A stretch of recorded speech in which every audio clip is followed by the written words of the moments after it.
আহা, আমি একদিন থাকবো না, থাকবো কবর দেশে শুইয়া।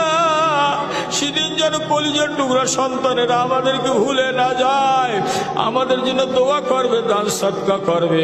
অমন সন্তানের পিতা মাতা আত্মীয় স্বজন না বানাইয়া মাবুদ গো, আপনি আমাদের কাউকে মৌতের বিছানায় শোয়াইবেন না।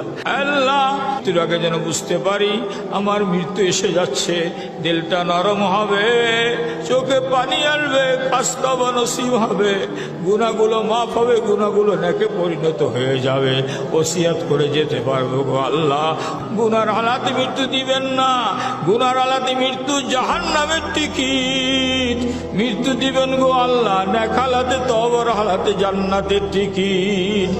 এমন সন্তান দেন গো আল্লাহ, এমন সন্তান দেন কামাই খাওয়ার আশা নাই, মৃত্যুর সময় আমার কাছে কিনারে বসে কোরআন শরীফ তেলাওয়াত করবে, সূরা